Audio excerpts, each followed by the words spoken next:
అదే RTV app వార్తల్ని క్షణాల్లో చదివే అవకాశం ఉంటుంది. ఒక న్యూస్ పేపర్, ఒక టెలివిజన్ ఛానల్ మీ చేతుల్లో ఎప్పుడూ ఉంటాయి.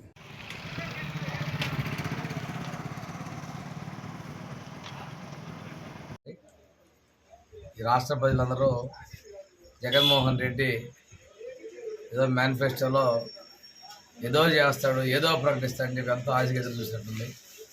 ఒక్కసారిగా వాళ్ళ ఆశలు ఐడియాస్లు అయిపోయి వాళ్ళ సొంత కార్యకర్తలే పెద విరుస్తూ ఉన్నారు.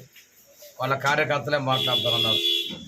తెలుగుదేశం, జనసేన, బీజేపీ కూడా మేనిఫెస్టోని మనం ఢీ కొట్టడం కష్టం. కనుచూపు మేరలో వాళ్ళ మేనిఫెస్టోలకి మనం సరితూగమంటూ డీలా పడిపోయారు.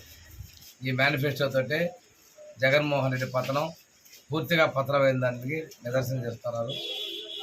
ఆయన పెన్షన్, సామాజిక భద్రత పెన్షన్ 2028 వరకు కూడా 3000 ఇస్తానని చెప్పుకుంటూ వచ్చాడు. 2028 వరకు 3000 ఇచ్చి మళ్ళీ అప్పుడు ఒక 250 పెంచుతాడంట. డిసెంబర్లో మళ్ళీ 29 ఇంకో 250 పెంచుతాడంట. అంటే దాన్ని బట్టి ఆయనకి వృద్ధులన్నా, వితంతులన్నా, వికలాంగులన్నా ఎంత చిన్న చూపు అర్థమైంది. పోయినసారి మేనిఫెస్టోలో 3000 ఇస్తానని చెప్పి గవర్నమెంట్ రాగానే విడతల వారిని ప్రకటన చేశాడు. ఇప్పుడు తెలుగుదేశం ప్రభుత్వం ఈ నెల నుంచే, ఏప్రిల్ నుంచే ప్రభుత్వం ఇచ్చినటువంటి దానికి అదనంగా ఉన్నటువంటి 1000 రూపాయల బకాయితో కలిపి 4000 రూపాయలు సామాజిక భద్రత మేము ఇస్తున్నాం. ఇది ప్రజలు సంతోషంగా స్వీకరించారు దీన్ని. అంతేకాకుండా ఎస్సీ, ఎస్టీ, బీసీ, మైనార్టీల వయసు కూడా మేము 50 సంవత్సరాలకి వృద్ధాప్య పెన్షన్ వయసు అయిపోతున్నాం. వికలాంగులకి మేము 6000 రూపాయలు పెన్షన్ అయిపోతా ఉన్నాం. ఇది చూస్తే ఈ వికలాంగులు, వృద్ధులు మరింతగా దీన్ని ఆదాయ తెలుగుదేశం యొక్క మేనిఫెస్టో మొగ్గు చూపుతూ ఉన్నారు. అంతేకాకుండా అమ్మఒడి పోయినసారి 2 ఇస్తామని చెప్పాడు మేనిఫెస్టోలో. ఇప్పుడు దాన్ని 2000 పెంచుతున్నాం. కానీ తల్లి చేతికి 15000 ఇస్తానన్నాడు. అంటే ఆయన మేనిఫెస్టోలో ఒప్పుకున్నాడు. 13000 ఆయన ఇస్తున్నాము, 2000 కోత పెట్టాను, 2 నుంచి 1 తెచ్చాను అనేది అంగీకరించాడు.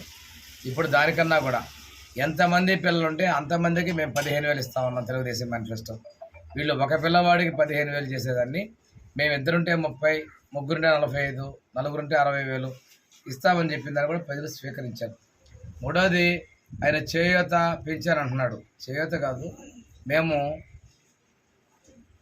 ఆడబిడ్డ నిధి కింద 18 నుంచి 59 ప్రతి ఒక్క ఆడపడిచికి సంవత్సరం 18,000 ఇస్తున్నాం. మేము ఈయన చెప్పేదానిలో 40 సంవత్సరాల పైన వాళ్ళకి చెప్తున్నారు. మేము 18 నుంచి 59 మధ్యలో ఉన్నాడు. ప్రతి ఒక్క ఆడపడుచు ఇంట్లో ఎంతమంది ఉంటే అంతమందికి.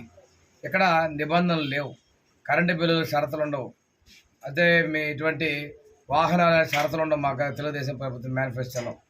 ఇవన్నీ కూడా ఎక్కువ మంది మహిళలకి ఇస్తున్నాం. మహిళలందరికీ ఆర్టీసీలో ఉచిత ప్రయాణం మేము కల్పించబోతా ఉన్నాం. అయినా షాదీ తోఫా ఇలాంటివి అంటున్నారు. అసలు ఎవరికి ఇస్తున్నారండి? ఈయన తెలుగుదేశం ప్రభుత్వంలో ఇంతకుముందు మేము ఇచ్చినటువంటి ఎస్సీ, ఎస్టీ, బీసీ, మైనార్టీలకి అందరికీ ఇచ్చినటువంటి పెళ్లి కానుకల్ని ఇంకా ఎక్కువ మొత్తాలు పెంచి రేపో ఎల్లుండ మా మేనిఫెస్టో ప్రకటించబోతున్నాం.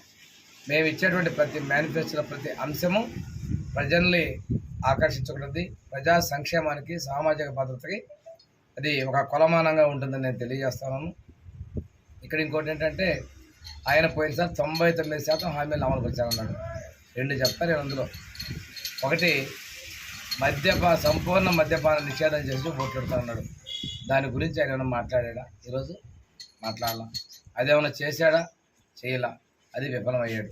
అన్న సిపిఎస్ వారం రోజులు రద్దు చేస్తున్నాడు. చేశాడా? చేయలేదు. మేము చెప్పిందే చేస్తాం, చేయలేని పనులు చెప్పలేమన్నాడు. మరి 2 ఎందుకు చేయలేకపోయాడా? ఆ రోజు అర్థం కాలేదా? ఆ తర్వాత సజ్జలు వచ్చి మెరస ముందుకి మాకు అవగాహన లేకుండా ఉన్నాడు. జగన్మోహన్ రెడ్డి ఏమన్నాడు? చెప్పిన పని చేయకపోతే రాజీనామా చేసేయాలన్నాడు. ఆ వీడియోలు వినిపించండి, నేను వినిపిస్తాను మీకు. యూట్యూబ్లో మీ ఛానల్స్లో కూడా వచ్చినాయి. పోలవరం ప్రాజెక్టు ఊసే ఎత్తల, స్పెషల్ స్టేటస్ అన్నాడు. దాని గురించి మాట్లాడాల. ఇటువంటి దొల్లతనం, వేలతనం ఈ మేనిఫెస్టోలో కనిపిస్తూ ఉంది. ప్రజలు ఈ ప్రకటించిన వెంటనే స్పష్టంగా డిసైడ్ అయిపోయారు. తెలుగుదేశం, బీజేపీ, జనసేన కూటమి గెలిపించాలని డిసైడ్ అయిపోయారు. వాళ్ళ సొంత పార్టీ కార్యకర్తల నేతలే తల్లబట్టుకొని కూర్చుంటారు, దిగాలు పడిపోయారు. దీన్ని బట్టి తెలుగుదేశం విజయం ఖాయం అనేది తేటతెల్లమైంది.